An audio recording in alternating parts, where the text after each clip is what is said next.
Bapa dalam kasih-Mu, arahkan tiap langkahku. Ku yakin Kau tetap teguh mengasuhku.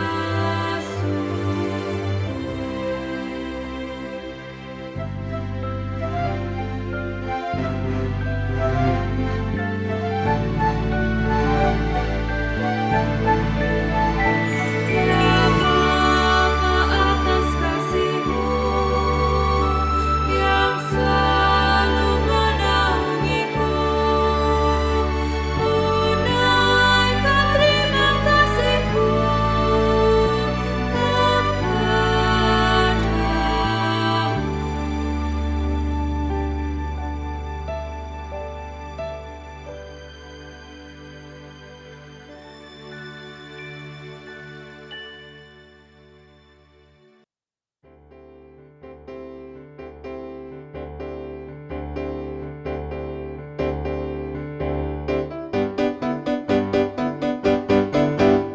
Ku daki gunung yang tinggi. Ku turun lembah yang dalam. Ku melintasi padang rumput hijau terbentang. Yesus besertaku. Di kanan Kau ada, di kiri Kau ada, di atas dan di bawah Kau ada. Di suka Kau ada, di duka pun Kau ada, karena Engkau Yesusku.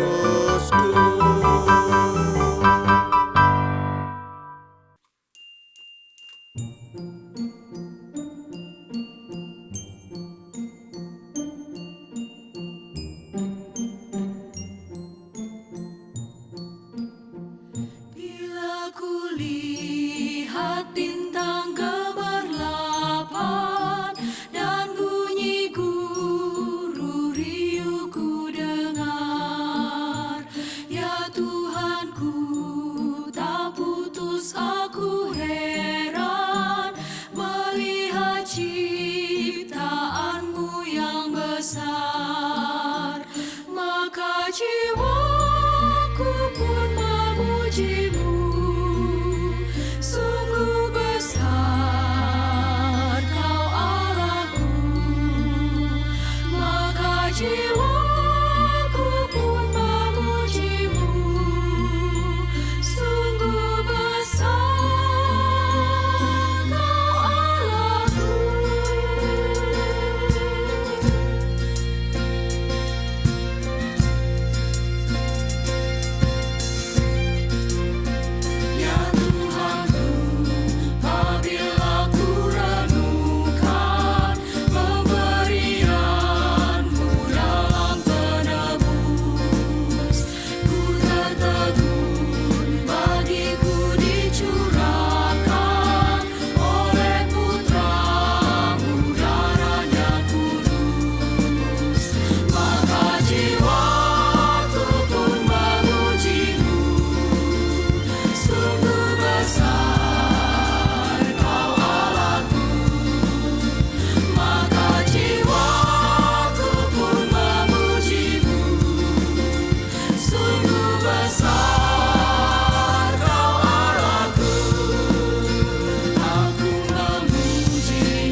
Kusiapkan hatiku Tuhan menyambut firman-Mu saat ini.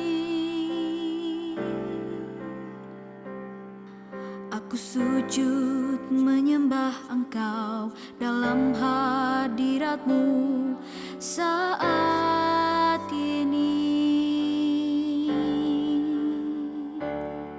Curahkanlah pengurapan-Mu kepada umat-Mu saat ini. Kusiapkan hatiku Tuhan mendengar firman-Mu. Firman-Mu Tuhan tiada berubah sejak semulanya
Umat yang terkasih, kami informasikan bahwa link ibadah minggu online yang diselenggarakan melalui YKB GKI TV hanya bisa diakses pada 4 jam kebaktian, yaitu pada pukul 9, pukul 11, pukul 17, dan 19 waktu Indonesia Barat.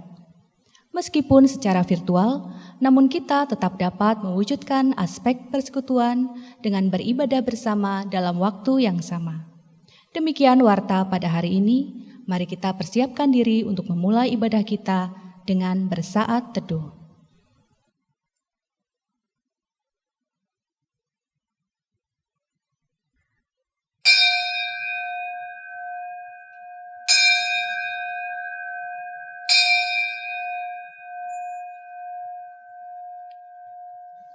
Selamat hari Minggu umat yang terkasih.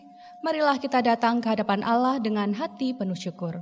Pujilah Allah yang menjaga kita. Pujilah Allah yang menjadi perisai, bahkan yang menjadi benteng yang teguh bagi hidup kita.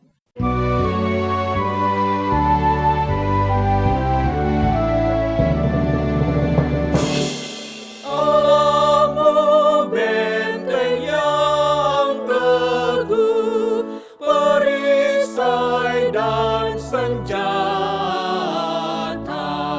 Betapapun sengsaramu, pertolongannya nyata. Si jahat yang geram berniat menang, ngeri kuasanya dan tipu dayanya, Di bumi tak bertara.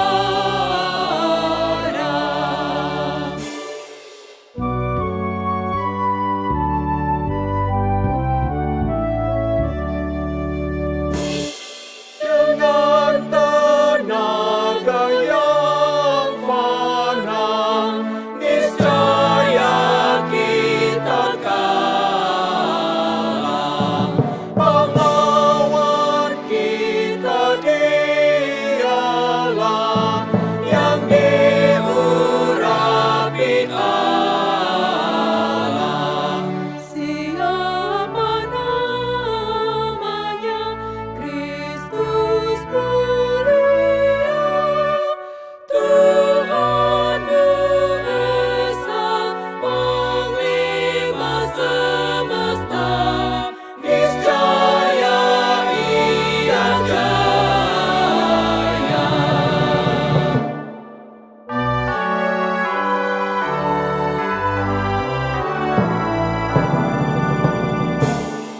Firman-Nya pertahankan terus, dan puji hanya Dia. Dengan kuasa Roh Kudus, Ia di pihak kita.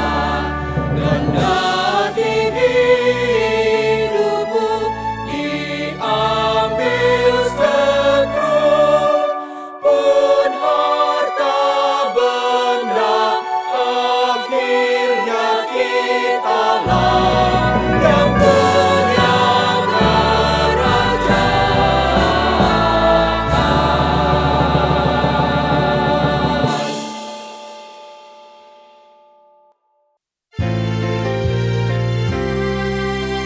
Pertolongan kita adalah dalam nama Tuhan yang menjadikan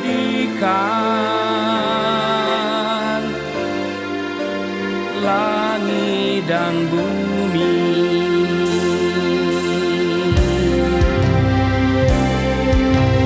Amin.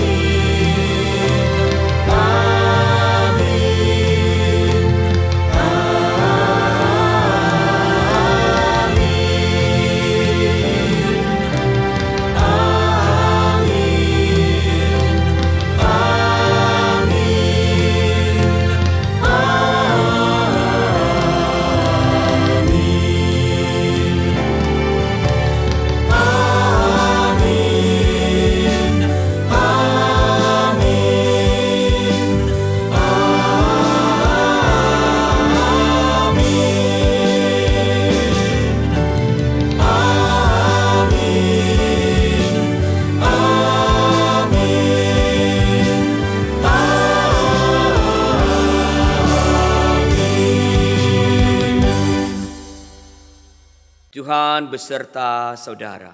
Dan beserta saudara juga. Silakan duduk.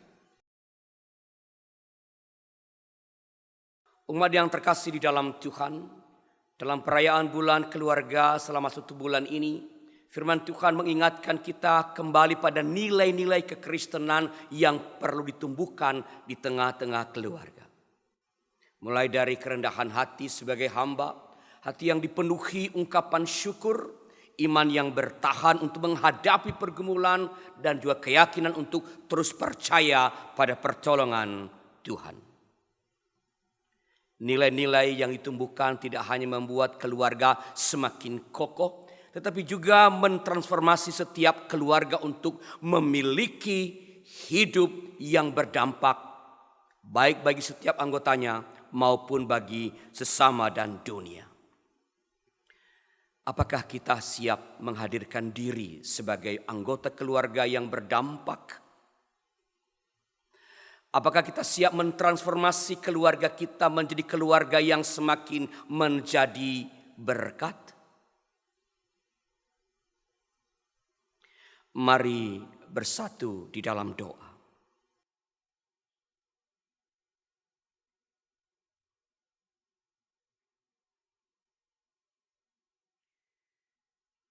Allah Bapa yang memelihara, di dalam rahmat-Mu yang rahimi, Engkau melahirkan kehidupan dalam kefanaan kami. Nafas-Mu begitu menyegarkan, menggerakkan kami untuk turut serta dalam karya-Mu. Ampunilah ketika di dalam kehidupan yang Engkau beri, kami mengabaikan nilai-nilai keabadian hanya karena godaan untuk memuaskan diri yang fana. Saat kami diajari kasih yang memberi di dalam Kristus, kami malah menuntut anggota keluarga untuk menuruti segala kehendak pribadi kami.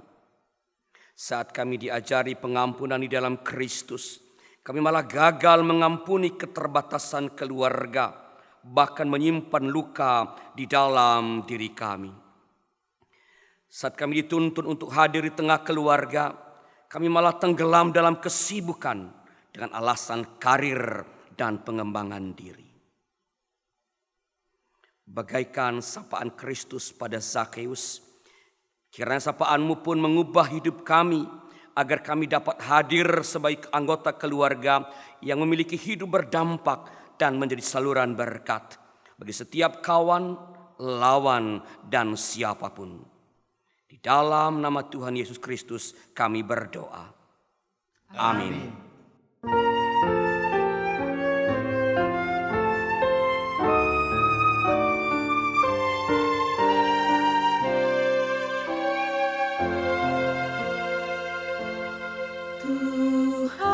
Tuhanku, bila hati kawanku terluka oleh tingkah ujarku dan kehendakku jadi panduku,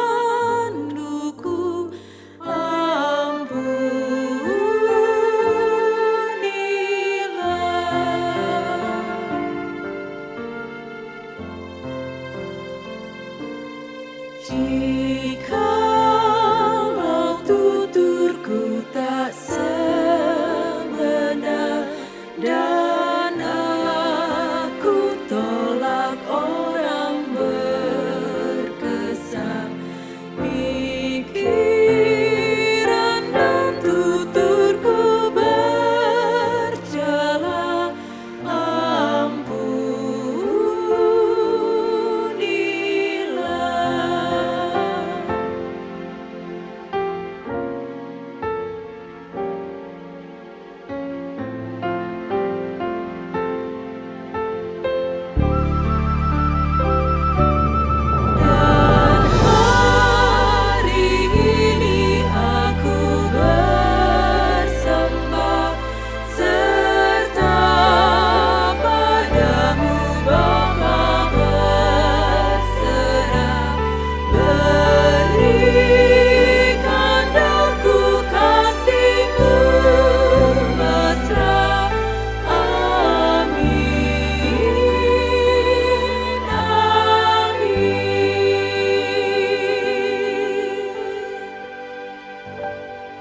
Dengarkanlah berita pengampunan bagimu menurut 1 Yohanes pasal 1 ayat yang ke-9 yang berbunyi demikian. Jika kita mengaku dosa kita, maka Ia adalah setia dan adil, sehingga Ia akan mengampuni segala dosa kita dan menyucikan kita dari segala kejahatan kita. Di dalam Tuhan engkau telah diampuni. Di dalam Kristus engkau pun telah diampuni. Damai Kristus bagimu. Damai Kristus bagimu juga.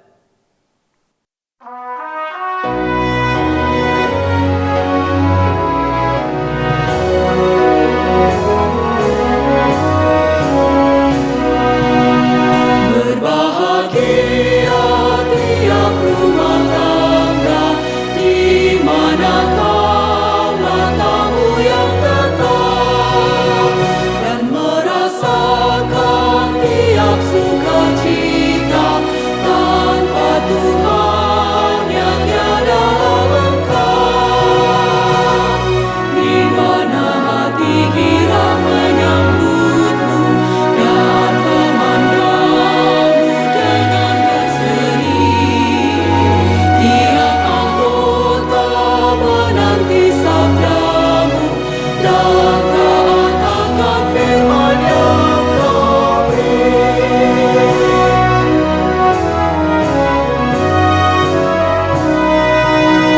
Berbahagia rumah yang sepakat, hidup sehati dalam kasih-Mu, serta tekun mencari hingga dapat damai kekal di dalam sinar-Mu.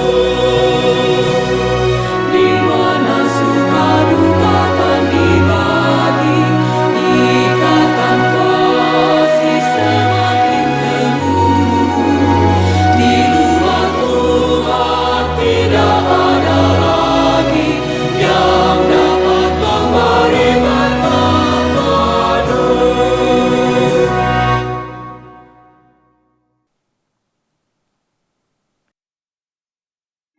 Saudara-saudara jemaat dimanapun berada, baik saudara yang berada di tempat-tempat yang jauh ataupun di tempat-tempat yang terdekat, kita akan bersama-sama menyatukan diri dalam doa di masa bulan keluarga, di mana sekarang kita memasuki penutupan bulan keluarga, dan kita akan membahas satu topik keluarga yang memiliki hidup yang berdampak.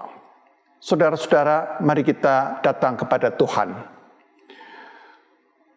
Bapa Surgawi yang telah membentuk setiap kami menjadi keluarga, apapun keadaan kami berasal dari keluarga dan kami hidup di tengah-tengah keluarga. Oleh karena itu Bapa, keluarga merupakan komunitas yang sungguh-sungguh Engkau tetapkan dan Engkau berkati, karena melalui keluargalah kami dapat bertumbuh, melalui keluargalah kami mengenal cinta kasih Allah. Untuk itu ya Tuhan, jadikanlah keluarga kami seperti keluarga Allah, khususnya di dalam konteks iman, Engkau di dalam Bapa, Anak, dan Roh Kudus, juga merupakan gambaran dari satu keluarga. Engkau yang esa adalah Engkau yang saling mengasihi, dan perkawinan Kristiani adalah diteguhkan di dalam nama Bapa, Anak, dan Roh Kudus, sehingga perkawinan Kristiani adalah perkawinan monogamis yang tidak terceraikan kecuali oleh kematian. Pada kesempatan ini ya Bapak, kami mau belajar satu bagian dari firman Tuhan. Bukalah hati kami agar kami boleh mengenal kebenaran itu.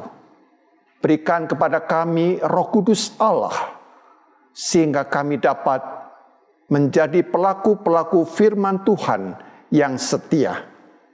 Kami menyerahkan seluruh proses pemberitaan firman Tuhan dari awal sampai dengan akhirnya. Kami berdoa di dalam nama yang kudus, nama yang menyelamatkan, nama Tuhan Yesus Kristus. Amin. Bacaan pertama dari Yesaya 1 ayat 10 sampai dengan 18.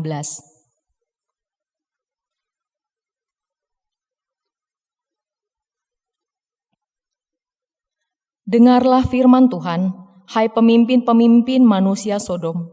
Perhatikanlah pengajaran Allah kita, hai rakyat manusia Gomora. Untuk apa itu korbanmu yang banyak-banyak? Firman Tuhan, aku sudah jemu akan korban-korban bakaran berupa domba jantan dan akan lemak dari anak lembu gemukan. Darah lembu jantan dan domba-domba dan kambing jantan tidak kusukai. Apabila kamu datang untuk menghadap di hari hadiratku, siapakah yang menuntut itu daripadamu, bahwa kamu menginjak-injak pelataran bait suciku? Jangan lagi membawa persembahanmu yang tidak sungguh, sebab baunya adalah kekejian bagiku. Kalau kamu merayakan bulan baru dan Sabat, atau mengadakan pertemuan-pertemuan, aku tidak tahan melihatnya, karena perayaanmu itu penuh dengan kejahatan. Perayaan-perayaan bulan barumu dan pertemuan-pertemuanmu yang tetap, aku benci melihatnya. Semuanya itu menjadi beban bagiku. Aku telah payah menanggungnya. Apabila kamu menadahkan tanganmu untuk berdoa, aku akan memalingkan mukaku. Bahkan sekalipun kamu berkali-kali berdoa, aku tidak akan mendengarkannya, sebab tanganmu penuh dengan darah. Basuhlah, bersihkanlah dirimu, jauhkanlah perbuatan-perbuatanmu yang jahat dari depan mataku. Berhentilah berbuat jahat, belajarlah berbuat baik, usahakanlah keadilan, kendalikanlah orang kejam, belalah hak anak-anak yatim, perjuangkanlah perkara-perkara janda. Marilah, baiklah kita berperkara, firman Tuhan, sekalipun dosamu merah seperti kirmizi, akan menjadi putih seperti salju. Sekalipun berwarna merah seperti kain kesumba, akan menjadi putih seperti bulu domba. Demikianlah sabda Tuhan. Syukur kepada Allah.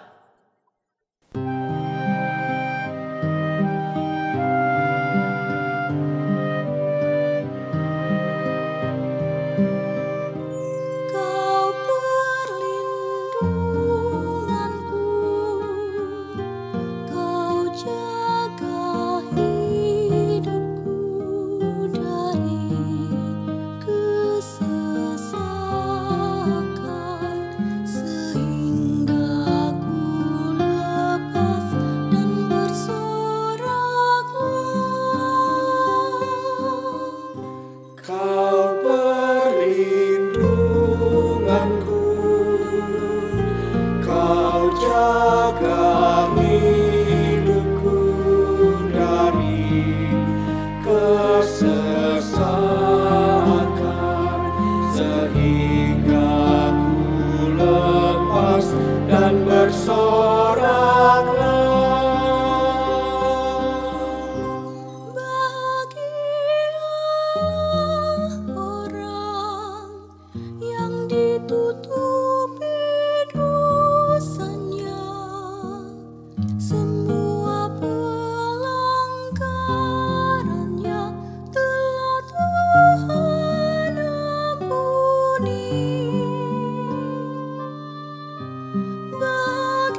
kesesakan,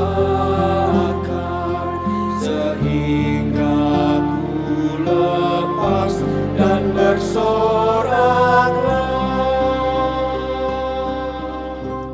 Ku ungkapkan dosaku, tidaklah ku sembunyikan. Ya Tuhanku, akui pelanggaranku semua. Lalu Kau ampuni semua kesalahan, setiap kesalahan oleh karena dosaku. Kau perlindunganku, Kau jaga hidupku dari kesesakan, sehingga ku lepas dan bersoraklah. Orang-orang yang saleh, berdoalah kepadamu selagi engkau dapat ditemui umatmu. Maka sesungguhnya di waktu datang banjir, terjadi banjir yang besar, itu tak menandanya. Kau perlindunganku, Kau jaga hidupku dari kesesakan, sehingga ku lepas dan bersoraklah.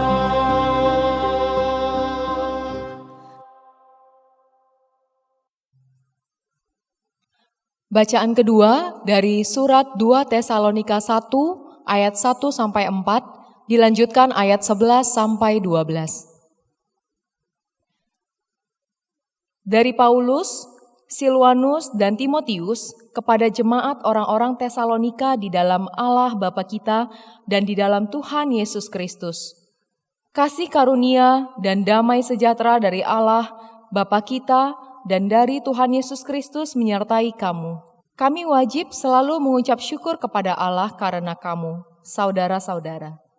Dan memang patutlah demikian, karena imanmu makin bertambah dan kasihmu seorang akan yang lain makin kuat di antara kamu. Sehingga dalam jemaat-jemaat Allah, kami sendiri bermegah tentang kamu karena ketabahanmu dan imanmu dalam segala penganiayaan dan penindasan yang kamu derita. Ayat 11. Karena itu kami senantiasa berdoa juga untuk kamu, supaya Allah kita menganggap kamu layak bagi panggilannya, dan dengan kekuatannya menyempurnakan kehendakmu untuk berbuat baik dan menyempurnakan segala pekerjaan imanmu. Sehingga nama Yesus, Tuhan kita, dimuliakan di dalam kamu dan kamu di dalam Dia, menurut kasih karunia Allah kita dan Tuhan Yesus Kristus. Demikianlah sabda Tuhan. Syukur kepada Allah. Kita akan membaca firman Tuhan dari Injil Kristus menurut Lukas. Kita akan membaca Lukas 19 ayat 1 sampai dengan ayat yang ke-10. Demikian firman Tuhan. Yesus masuk ke kota Yeriko dan berjalan terus melintasi kota itu. Di situ ada seorang bernama Zakius, kepala pemungut cukai, dan ia seorang yang kaya. Ia berusaha untuk melihat orang apakah Yesus itu. Tetapi ia tidak berhasil karena orang banyak, sebab badannya pendek. Maka berlarilah ia mendahului orang banyak, lalu memanjat pohon ara untuk melihat Yesus yang akan lewat di situ. Ketika Yesus sampai ke tempat itu, ia melihat ke atas dan berkata, "Sakius, segeralah turun, sebab hari ini aku harus menumpang di rumahmu." Lalu Sakius segera turun dan menerima Yesus dengan sukacita. Tetapi semua orang yang melihat hal itu bersungut-sungut katanya, "Ia menumpang di rumah orang berdosa." Tetapi Sakius berdiri dan berkata kepada Tuhan, "Tuhan, setengah dari milikku akan kuberikan kepada orang miskin, dan sekiranya ada sesuatu yang kuperas dari seseorang akan kukembalikan 4 kali lipat." Kata Yesus kepadanya, "Hari ini telah terjadi keselamatan kepada rumah ini, karena orang ini pun anak Abraham. Sebab Anak Manusia datang untuk mencari dan menyelamatkan yang hilang." Demikianlah firman Tuhan. Yang berbahagia adalah kita yang boleh mendengarkan firman Tuhan. Tetapi yang lebih berbahagia lagi adalah kita yang mau memelihara dan yang melakukannya dalam kehidupan setiap hari. Haleluya!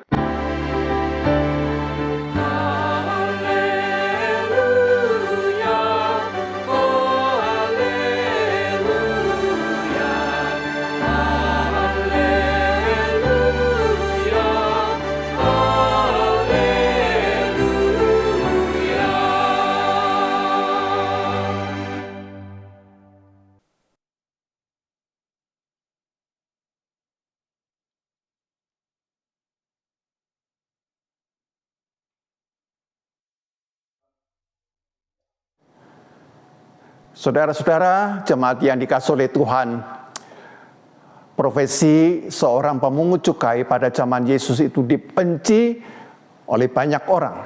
Sebab apa, saudara-saudara? Karena profesi pemungut cukai dianggap sebagai kaki tangan penjajah bangsa Romawi, dan mereka dianggap sebagai pengkhianat bangsanya.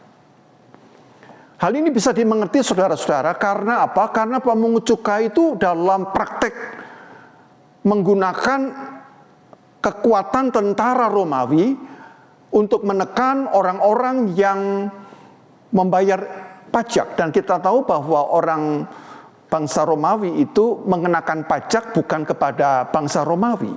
Orang Romawinya bebas. Tetapi yang dikenai pajak adalah orang-orang Israel, orang-orang yang ditaklukkan. Pokoknya setiap bangsa yang ditaklukkan mereka harus membayar pajak lebih. Nah, saudara-saudara, masalahnya itu menjadi kompleks karena apa? Karena pemungut cukai sebagai petugas pajak dari pemerintah Romawi itu sering menggunakan tambahan beban pajak apabila seseorang atau keluarga itu mengalami keterlambatan. Nah, saudara-saudara, dan itu akhirnya dimasukkan ke dalam sakunya sendiri.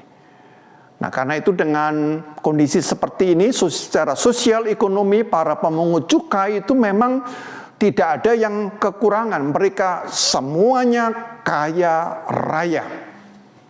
Demikian pula dalam hal tokoh yang kita kenal bernama Sakius. Bahkan dia disebutkan sebagai kepala pemungut cukai. Sakius dibenci karena kita tahu dia memeras, dia dianggap sebagai pengkhianat. Jadi secara sosial keagamaan, saudara-saudara, Sakius adalah musuh orang banyak itu. Nah, bukankah selama ini kita membayangkan ketika kita membaca narasi dari Sakius yang naik pohon ara karena ingin mengetahui diri Yesus, lalu dia dicap sebagai seorang lintah darat, hanya sebagai seorang person saja, sebagai seorang pribadi saja. Jadi kalau Sakyus itu dimusuhi, dibully, ya istilah sekarang itu, oleh orang banyak tidak terkait dengan keluarganya. Padahal mari kita membaca teks Lukas 19 ayat yang ke-9. Ya, ketika kita membaca dalam Lukas 19 ayat 9, Tuhan Yesus berkata, "Hari ini telah terjadi keselamatan kepada rumah ini, karena orang ini pun anak Abraham." Saudara-saudara perhatikan, secara eksplisit Tuhan Yesus menyebut Sakyus dalam konteks rumah. Dan kalau kita lihat kata rumah yang digunakan kata oikos, yang artinya ya salah satu dari kata oikos itu adalah bukan hanya rumah tapi keluarga, family. Jadi ketika orang banyak memusuhi Sakyus, sesungguhnya mereka juga sedang menyerang keluarganya. Kita tahu saudara-saudara, apalagi bagi orang Israel, keluarga memiliki ikatan yang sangat erat dalam kehidupan seseorang. Kita lihat misalnya nama anak-anak Israel tidak pernah lepas dari nama marga atau keluarga besarnya. Perhatikan saudara-saudara bahwa nama-nama Israel selalu dikaitkan dengan nama ayahnya. Ya, misalnya Yahya bin Zakaria, ya, atau nama-nama yang lain, ya, nama-nama misalnya nabi-nabi itu juga dikaitkan dengan nama-nama keluarganya. Seperti dalam kehidupan budaya orang Batak juga menyebutkan nama marga. Demikian pula orang Tionghoa. Ya, seharusnya nama Tionghoa itu kan nama marga itu kelihatan di depannya, ya, apakah Lim, apakah itu Tan atau Chen, ya, atau Wan dan sebagainya, ya, tapi menunjukkan bahwa ikatan keluarga itu sangat kuat. Nah, saudara-saudara jemaat yang dikasihi oleh Tuhan, kekerasan secara verbal yang kita sebut dengan kata bullying, ya, itu tidak hanya terjadi di masa kini. Pada zaman dahulu, bullying juga terjadi dalam hal yang sama, hanya bentuknya saja yang berbeda. Bahkan kalau boleh saya katakan, pada zaman dahulu, karena hubungan sosial itu sangat erat dan menekankan kepada komunitas, maka dampak dari bullying itu lebih kuat dibandingkan pada masa kini. Oleh karena apa, saudara-saudara? Karena hubungan sosial yang sangat erat, ya, itu dalam ilmu sosiologi itu disebut dengan satu istilah, ya, dalam bahasa Jerman, yaitu istilah Gemeinschaft, ya, Gemeinschaft. Ya, Gemeinschaft itu kalau diterjemahkan ke dalam istilah kita biasanya disebut dengan kata paguyuban, gitu ya. Nah, berbeda orang-orang yang hidup di kota-kota besar, ya, kota Jakarta, Bandung, Surabaya, Semarang, begitu ya, atau Medan, begitu ya. Maka lebih menekankan kepada aspek kemandirian dari individu-individu daripada hubungan yang erat dalam komunitas. Nah, kehidupan di kota-kota modern itulah yang disebut dengan istilah Gesellschaft, ya. Atau kalau diterjemahkan ke dalam bahasa kita itu istilahnya patembayan, ya. Mungkin istilah ini tidak terlalu familiar, ya. Yang kita familiar adalah paguyuban. Tapi kalau Gesellschaft itu adalah patembayan, menekankan kepada peran dan kemandirian individu daripada komunitas. Beda pada zaman Tuhan Yesus, khususnya yang dialami oleh Sakyus. Dia hidup di dalam konteks Gemeinschaft, paguyuban, ya. Nah, saudara-saudara, maka orang-orang yang hidup di dalam hubungan yang kuat dalam komunitasnya atau paguyuban atau Gemeinschaft itu, maka relasi sosial itu lebih dominan. Oleh karena itu, apabila terjadi tekanan, ya, tekanan sosial yang bersikap antipati, misalnya dalam hal ini Sakyus, itu akan mengenai seluruh anggota keluarganya. Kalau ayah dihujat, maka anak-anak dan istrinya juga akan mengalami hal yang sama. Saudara-saudara, jemaat yang dikasihi oleh Tuhan, kalau kita perhatikan walau Sakyus dan keluarganya itu seringkali mengalami penolakan dan antipati, apakah mereka bergeming dari tugasnya sebagai pemungut cukai? Tidak, saudara-saudara. Sebagai pemungut cukai, Sakyus dan keluarganya walau dianggap sebagai kaki tangan pemerintah Romawi, walaupun mereka dianggap pemeras, mereka dikenai sanksi sosial, ternyata semua bullying, semua sanksi sosial itu tidak efektif. Ya. Kenapa? Oleh karena Sakyus walaupun dia dikucilkan, dia punya kebanggaan. Dia punya kedudukan, dia punya kekayaan, dan pada zaman dahulu, saudara, seorang pemungut cukai itu biasanya orang terpelajar, yang pintar baca tulis, ya. Jadi bukan orang sembarangan. Nah, oleh karena itu saudara-saudara, ketika orang-orang seperti pemungut cukai itu disingkirkan, ditekan, maka mereka makin memperkuat, ya. Mekanisme membela dirinya tuh makin kuat, ya. Makin menonjol defense of mekanismenya. Pembenaran diri mereka juga semakin kuat. Jadi kita dapat belajar sesuatu hal dari dalam konteks ini. Kita dapat melihat bahwa bullying kepada orang-orang yang dianggap berperilaku buruk, ya. Misalnya kita membuli para mantan narapidana, mantan preman, atau seorang yang menjajah seks, ya. Mereka tidak akan pernah bertobat. Justru orang-orang yang telah dibuli semakin yakin. Semakin yakin apa, saudara? Bahwa apa yang mereka lakukan adalah benar. Minimal mereka sadar, profesi saya tidak terlalu buruk. Sebab mengapa? Sebab utamanya mereka merasa dimusuhi, ditolak, dan dihina. Mereka merasa tidak diperlakukan secara manusiawi. Jadi sangat jelas bahwa kita tidak bisa mengubah karakter atau masa lalu seseorang yang gelap dengan memusuhi atau dengan menolaknya. Saudara-saudara yang dikasihi oleh Tuhan, sebagai umat percaya, kita harus menghapus segala bentuk penghinaan dan kata-kata kasar dalam relasi pergaulan di tengah keluarga. Dalam pekerjaan, dalam hidup bergereja, dalam hidup bermasyarakat.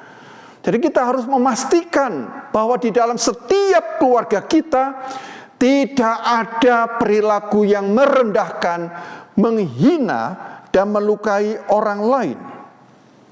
Saudara-saudara yang dikasihi oleh Tuhan, apabila masyarakat pada zaman itu menolak dan membuli Sakyus, tidaklah demikian sikap Tuhan Yesus. Kita membaca dalam Injil tadi, saat Yesus melihat Sakyus berada di atas pohon ara itu, lalu Yesus itu justru menyapa dengan ramah. Ya. Kalau kita membaca di dalam Lukas 19 ayat 5, menyatakan ketika Yesus sampai ke tempat itu, ia melihat ke atas dan berkata, "Sakyus, segeralah turun, sebab hari ini aku harus menumpang di rumahmu." Saudara-saudara, sikap Yesus yang memanggil Sakyus dengan hangat dan ramah, itu bagi dia itu mengejutkan.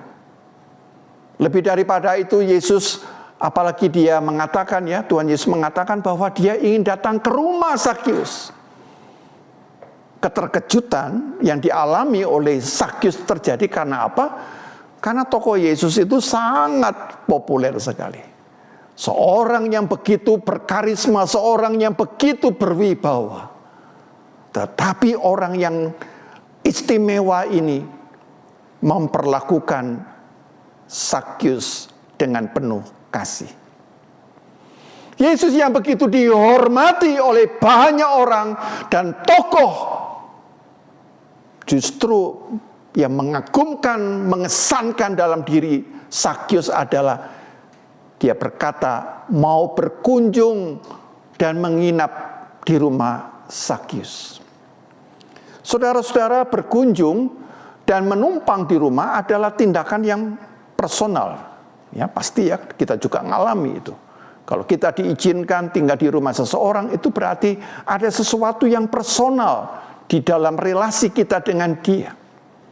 Nah, Sakyus mengalami bagaimana tokoh Yesus yang merupakan public figure itu, yang begitu terkenal di kalangan orang banyak, memperlakukan dia begitu istimewa. Dan dampaknya, saudara-saudara, luar biasa. Kehadiran Yesus di rumah Sakyus menyebabkan Sakyus mengalami pertobatan.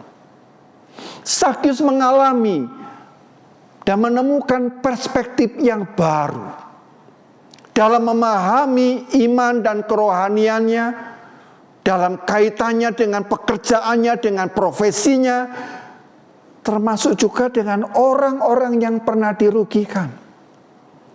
Karena itu Sakyus berkata, Tuhan, setengah dari milikku akan kuberikan kepada orang miskin, dan sekiranya ada sesuatu yang kuperas dari seseorang, akan kukembalikan 4 kali lipat.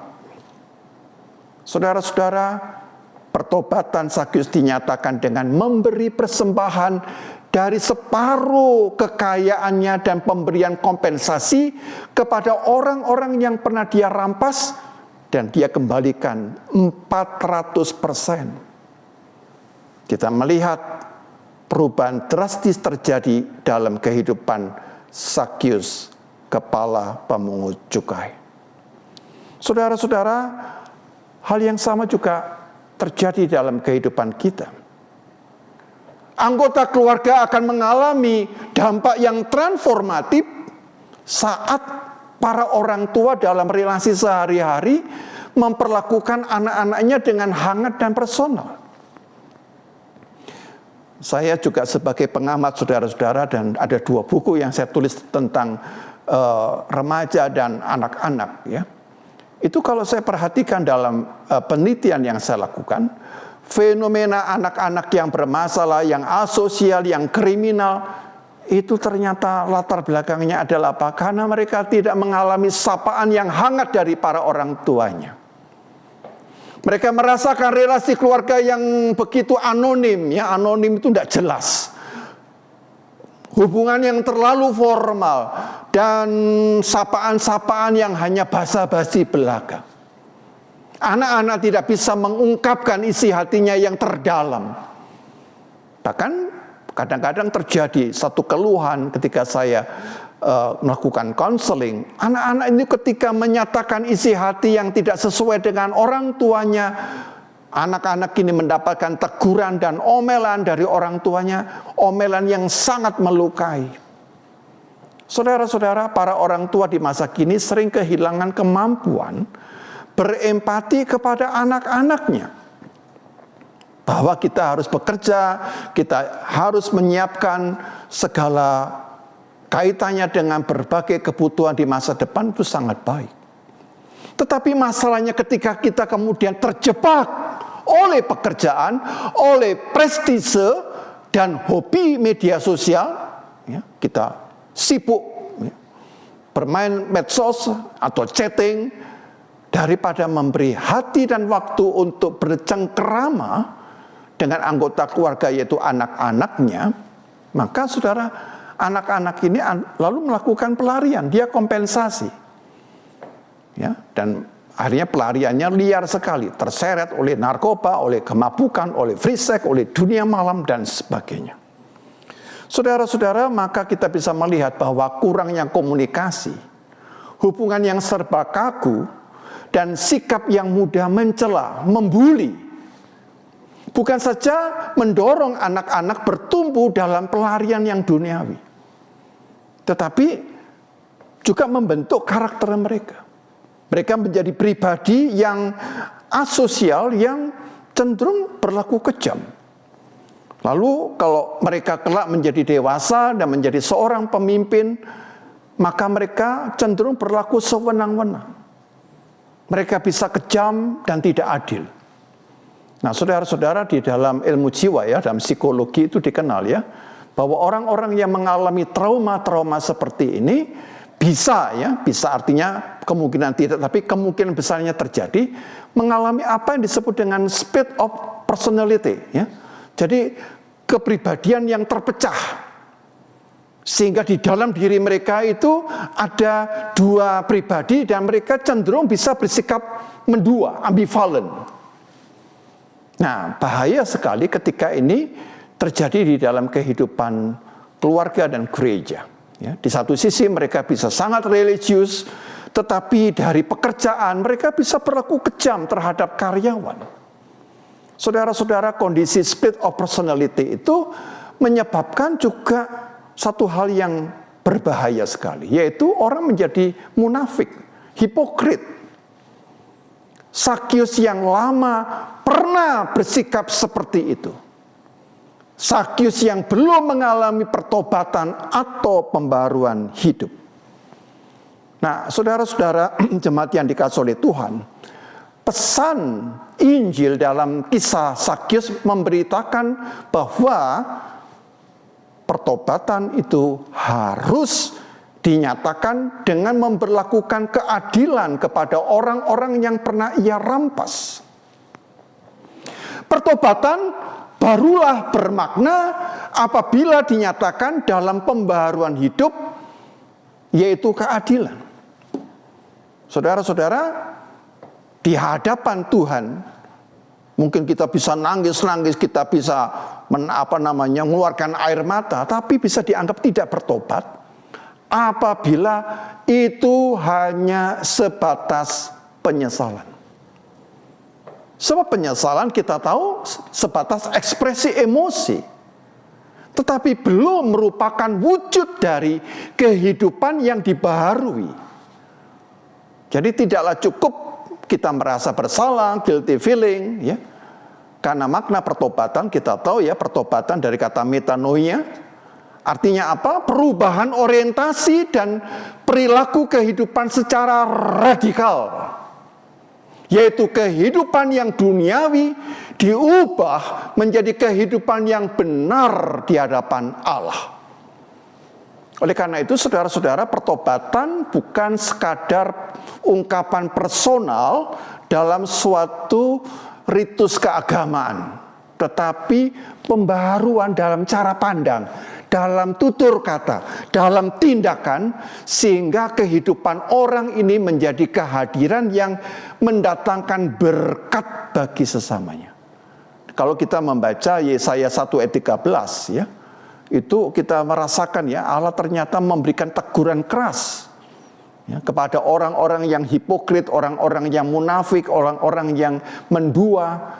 Allah berfirman, Yesaya 1 ayat 13, jangan lagi membawa persembahanmu yang tidak sungguh, sebab baunya adalah kejicikan bagiku.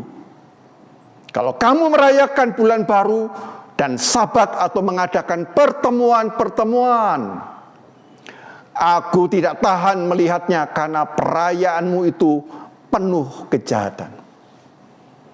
Saudara-saudara yang dikasihi oleh Tuhan, karena itu apabila saudara-saudara hanya menyesal tetapi tidak berlaku adil, berarti kita belum bertobat.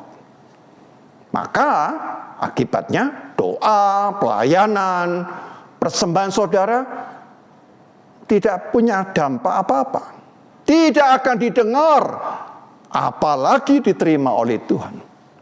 Ya, kita membaca misalnya ya di dalam konteks pengadilan zaman akhir, Matius 25:40, Tuhan Yesus berkata, sesungguhnya segala sesuatu yang kamu lakukan untuk salah seorang dari saudaraku yang paling hina ini, kamu melakukannya untuk aku. Saudara-saudara yang dikasihi oleh Tuhan, kita makin mengerucut, makin melihat titik poin yang penting, bahwa keluarga yang berdampak apabila profesi, karier, dan cara keluarga itu memperoleh rezeki secara benar, secara halal. Apa artinya kita menjadi kaya raya, saudara-saudara, tetapi hasil dari tindakan memeras, mengeksploitasi dan menipu orang-orang yang kita anggap lemah. Saudara-saudara, saya pernah menjumpai satu pejabat gerejawi di suatu gereja, tentunya di suatu kota. Saudara tahu profesinya apa? Profesinya adalah tanda petik itu lintah darat. Tetapi luar biasanya, ia menjadi penyumbang persembahan yang terbesar. Di kalangan gereja namanya harum. Tetapi anggota jemaat atau masyarakat yang menjadi korbannya menjerit. Dan saat ini orang ini berurusan dengan kepolisian karena waktu menagih hutang dia pakai kekerasan, sehingga dia dijerat oleh pihak aparat. Saudara-saudara, saya juga pernah menjumpai orang-orang yang begitu manis di depan banyak orang. Ternyata dia berlaku kejam terhadap para karyawannya. Setiap karyawan yang bersalah gaji dipotong. Saudara-saudara, sampai saya pelajari tentang peraturan perusahaan, tidak ada itu. Siapa yang protes di PHK tanpa peringatan. Saudara-saudara, kalau kita pelajari dengan lebih saksama, semua perilaku yang tidak terpuji, yang buruk ini dimulai dan ditumbuhkan dari mana? Dari pendidikan dan pengasuhan di dalam keluarga. GKI, Gereja Kristen Indonesia, adalah keluarga besar umat percaya. Karena itu jangan biarkan saudara-saudara dalam keluarga GKI terjadi pemerasan, ketidakadilan, penyalahgunaan kekuasaan, dan manipulasi, serta kemunafikan. Di dalam tubuh atau keluarga GKI juga jangan diberikan celah, peluang untuk melakukan bullying dalam berbagai bentuk. Keluarga GKI adalah keluarga umat percaya yang telah ditebus dengan darah Kristus, sehingga seharusnya menghadirkan keselamatan dimanapun anggota jemaat itu berada. Saudara-saudara, apabila di antara kita ada yang hidup dengan pola Sakyus yang lama, maka firman Tuhan yang menyapa pada saat ini, sehingga Tuhan berkenan tinggal di dalam rumah, keluarga, dan hati kita, maka kita pun juga akan dimampukan melakukan pertobatan yang dilakukan oleh Sakyus. Sakyus pasti berkata, Tuhan, setengah dari milikku akan kuberikan kepada orang miskin, dan sekiranya ada sesuatu yang kuperas dari seseorang akan kukembalikan 4 kali lipat. Saudara-saudara, ini juga tantangan buat kita. Apabila Sakyus yang bertobat menyatakan dengan memberi persembahan dari separuh kekayaannya dan memberi kompensasi kepada orang yang dia rampas sampai 400%, apakah kita juga melakukan hal yang sama? Keluarga yang berdampak dalam kasih Kristus adalah keluarga yang bebas dari sikap bullying dan melakukan segala bentuk ketidakadilan. Sebaliknya, keluarga yang berdampak dalam pembaruan Roh Kudus adalah keluarga yang ucapannya menyatakan berkat, dan dia dengan berani menegakkan keadilan dimanapun ia berada. Bagaimana dengan saudara? Mari kita hidupi keluarga kita menjadi keluarga Allah. Tuhan memberkati. Amin.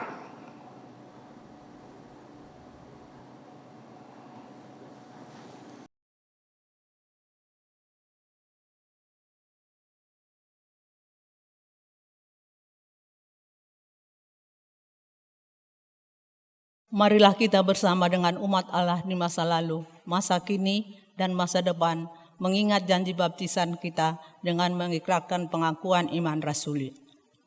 Aku percaya kepada Allah, Bapa yang Maha Kuasa, Khalik langit dan bumi, dan kepada Yesus Kristus, anaknya yang tunggal Tuhan kita, yang digandung dari Roh Kudus, lahir dari anak darah Maria, yang menderita sengsara di bawah pemerintahan Pontius Pilatus, disalibkan, mati dan dikuburkan, turun ke dalam kerajaan maut. Pada hari yang ketiga, bangkit pula dari antara orang mati, naik ke surga, duduk di sebelah kanan Allah, Bapa yang Maha Kuasa. Dan dari sana ia akan datang untuk menghakimi orang yang hidup dan yang mati. Aku percaya kepada Roh Kudus, gereja yang kudus dan am, persekutuan orang kudus, pengampunan dosa, kebangkitan orang mati, dan hidup yang kekal. Amin.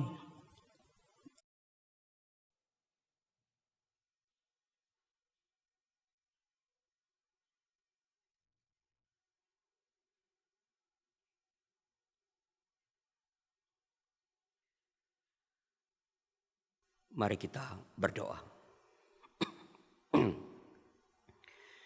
Tuhan, kami sungguh bersyukur padamu atas begitu banyak berkat yang kami terima melalui keluarga yang telah Engkau berikan pada setiap kami.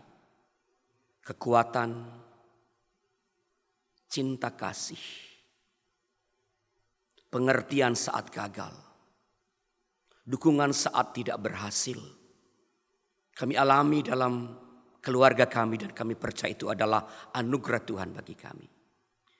Biarlah seluruh pengalaman-pengalaman yang kami boleh terima di dalam keluarga ini menolong kami Tuhan untuk menjadi anak-anak-Mu, keluarga yang memberi dampak di tengah-tengah lingkungan kami lewat keteladanan kami, supaya melalui apa yang kami alami, keharmonisan yang kami alami, kemampuan menerima kesalahan-kesalahan di antara anggota keluarga boleh menjadi teladan bagi para tetangga kami, bahkan bagi dunia ini, untuk boleh saling memahami, saling memaafkan, dan saling mendukung dalam mengerjakan mencapai cita-cita.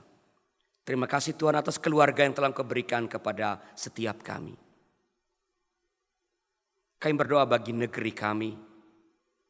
Berikan kepada para pemimpin politik kami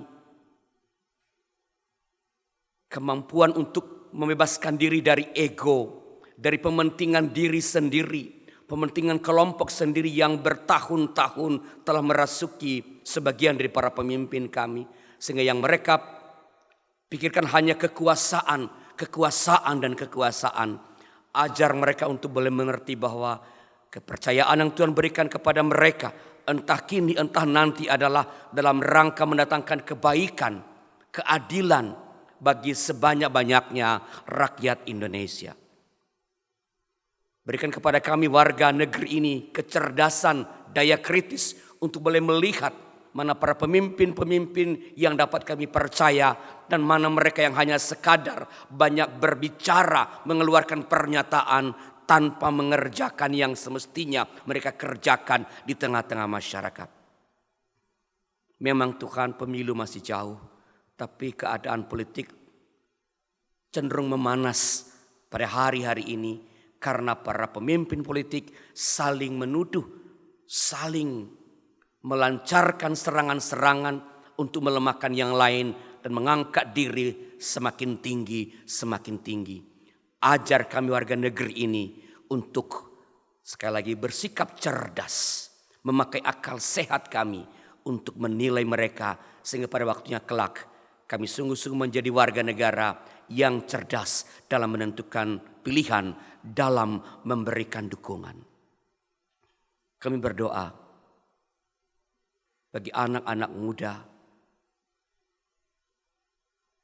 yang mengalami perasaan sendiri di tengah-tengah keramaian, di tengah-tengah keluarga, di tengah-tengah pergaulan dengan teman-temannya.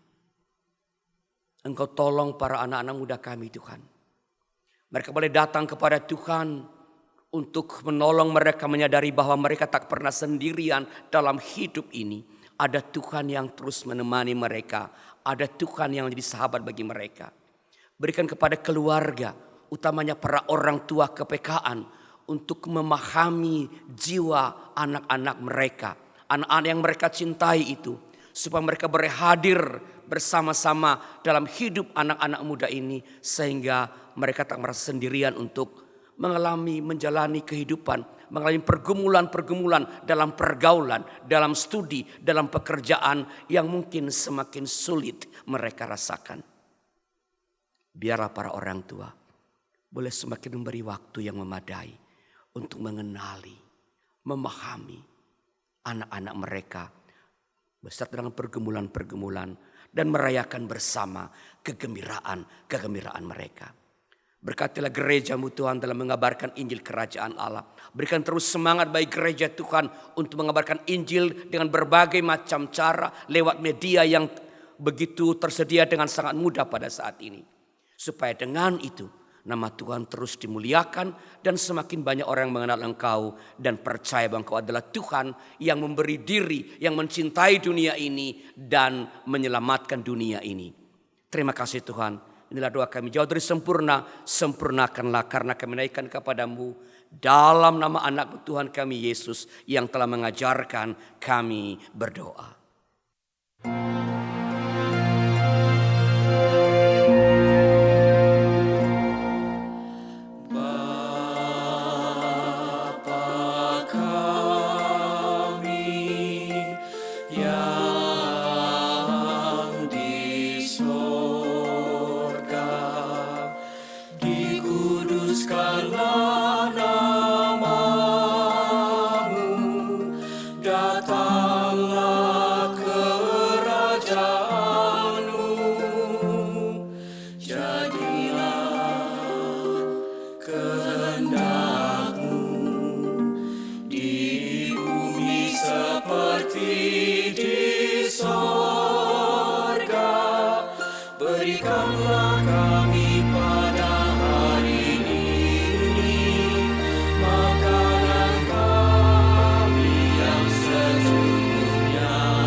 Mari kita berikan persembahan kepada Tuhan. Kolose 3 ayat 17 mengatakan, dan segala sesuatu yang kamu lakukan dengan perkataan atau perbuatan, lakukanlah semuanya itu di dalam nama Tuhan Yesus sambil mengucap syukur oleh Dia kepada Allah Bapa kita. Saudara-saudara dapat mengirimkan persembahan ke rekening gereja masing-masing.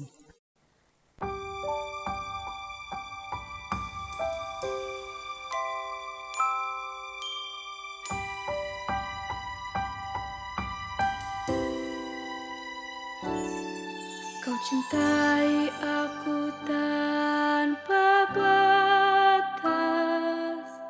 Kau berkorban demi membesarkanku. Kau mendidik aku dalam Tuhan. Kasih-Mu mengharukanku, ayah ibuku. Kau sumber sukacitaku, kekuatan kala badai menyerbu, bahagia dan suksesmu itu doaku. Ku cintai sepenuhnya Engkau anakku. Terima kasih Tuhanku atas keluarga yang Kau beri.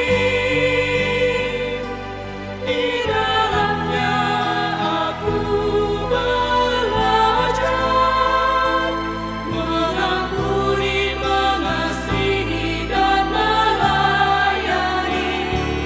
Terima kasih Tuhanku, Kau beri keluarga yang rukun, dan ku rawat sepenuh jiwa sepanjang masa.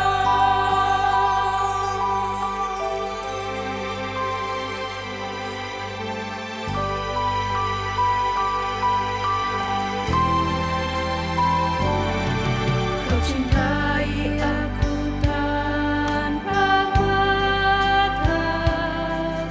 Kau berkorban demi membesarkanku.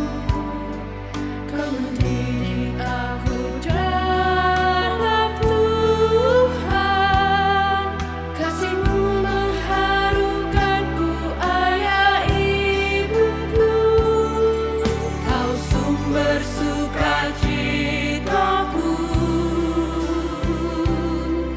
kekuatan kala badai menyerbu, bahagia dan suksesmu itu doaku. Ku cintai sepenuhnya Engkau anakku. Terima kasih Tuhanku atas keluarga yang Kau beri. Di dalamnya aku belajar mengampuni, mengasihi dan melayani. Terima kasih Tuhanku, Kau beri keluarga yang rukun, dan ku rawat sepenuh jiwa sepanjang masa. Kan ku rawat sepenuh jiwa sepanjang masa.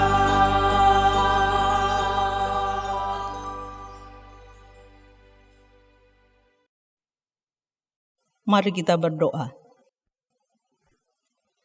Ya Tuhan, terima kasih untuk kebaikan hati-Mu bagi kami. Sebagai keluarga yang telah Tuhan pelihara dalam berkat dan cinta kasih, kami pun ingin menjadi saluran berkat bagi gereja dan sesama. Berkenanlah kiranya Tuhan atas persembahan ini. Biarlah melaluinya semakin banyak pekerjaan pelayanan yang dapat dilakukan oleh gereja-Mu. Di dalam nama Kristus kami berdoa dan bersyukur. Amin.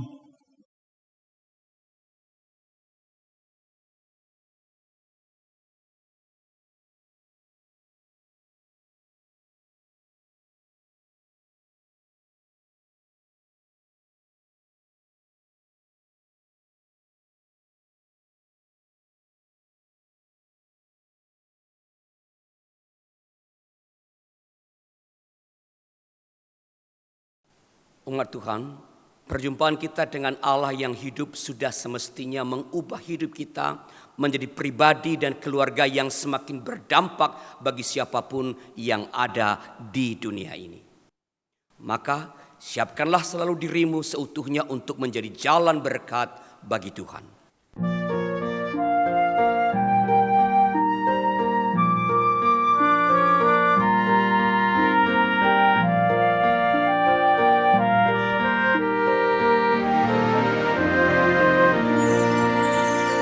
Di jalan hidup yang lebar sempit, orang sedih mengerang. Tolong mereka yang dalam gelap, bawalah sinar terang. Pakailah aku, jalur berkat-Mu, memancarkan cahaya-Mu. Buatlah aku saluran berkat bagi siapa yang risau benar.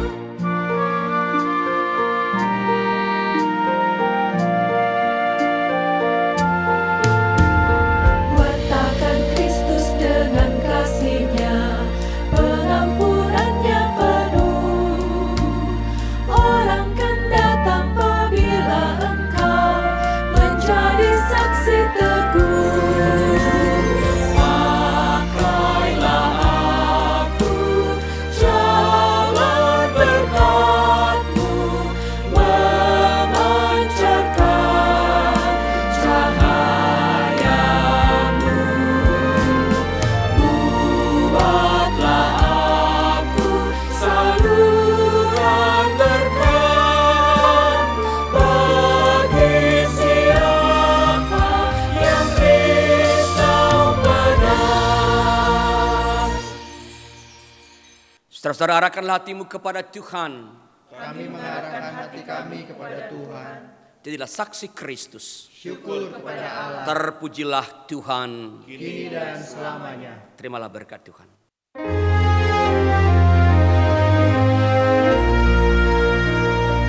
Kasih karunia dari Allah Bapa dan Anak dan Roh Kudus, kiranya beserta kamu sekalian sekarang dan selamanya. Haleluya, amin. Haleluya, amin. Haleluya, haleluya, amin. Haleluya, amin. Haleluya,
Sahabat, mari dukung pelayanan dan pekabaran Injil melalui YKB dengan membagikan link acara ini kepada sebanyak mungkin orang. Dukungan juga dapat saudara lakukan dengan mentransfer dukungan finansial ke rekening BCA ke nomor 450 305 2990 450 305 2990 atas nama Yayasan Komunikasi Bersama.